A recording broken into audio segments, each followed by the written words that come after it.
Welcome back to the series. Today, we are mastering the building block of PyTorch and the base of modern AI, tensors. The word tensor sounds intimidating. It conjures images of graduate-level physics and complex field equations. But in PyTorch, they serve a simple purpose. Imagine you are building a house. Every image, word embedding, model weight, and prediction is made out of the exact same raw material. Tensors are your bricks. Understanding the bricks is the first requirement for everything that follows.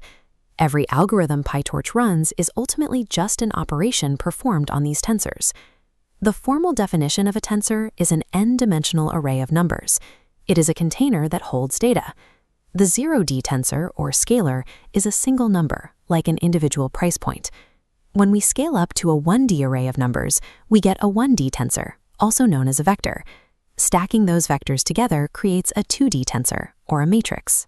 It forms a grid of numbers that functions exactly like a basic spreadsheet. Adding another layer, like the red, green, and blue color channels of an image, creates a 3D tensor. From there, we scale to n-dimensional tensors. This allows us to represent a floating batch of 3D objects, such as 64 separate images queued for network training. To measure these structures, we use three specific terms. Shape defines the dimensions, rank tells us how many dimensions exist, and dtype identifies the type of numbers inside. Mastering how to measure and visualize these data shapes is the prerequisite for manipulating them with code. PyTorch provides a specific set of tools to create these tensors, and you choose the function based on the data you require. You use torch.zeros to initialize empty placeholders, or torch.rand to fill a shape with random values when initializing neural network weights. If you already have data in standard Python lists or NumPy arrays, PyTorch converts it directly into an active tensor. Once the data is loaded, we can perform arithmetic. When you multiply two tensors of the same shape, they interact position by position. The top left number in the first tensor multiplies with the top left number in the second. By default, these operations create a new tensor and use extra memory. To alter data directly and save space, PyTorch uses in-place operations, indicated by an underscore at the end of the function.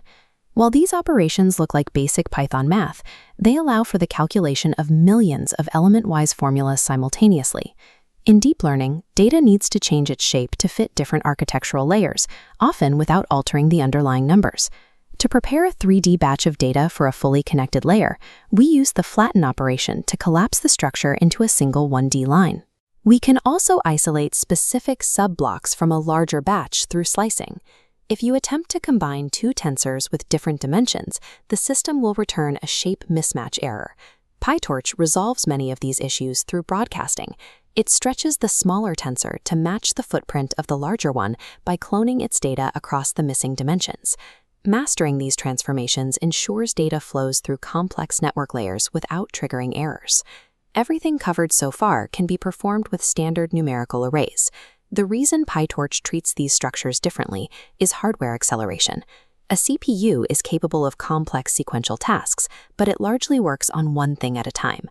A GPU functions like a stadium of thousands of students. Each core is simpler than a CPU, but they work simultaneously to process massive matrices. Moving a tensor into this parallel environment requires one command, .2/CUDA. This chart shows the impact on a large matrix multiplication. On a CPU, the calculation took 14.9 seconds. On the GPU, it finished in 0.02 seconds, a speedup of 696 times. This specific parallel processing capability is the engine that makes modern machine learning possible. We have progressed from a single 0D scalar to executing massive matrix math at high speeds on the GPU. Tensors are the vocabulary of the deep learning language. Understanding them allows you to manage the data that flows through every part of a model. Now that you can build and shape the data, you are ready to explore how those tensors actually learn. In the next episode, we introduce AutoGrad to build our first learning model. Subscribe for episode 3.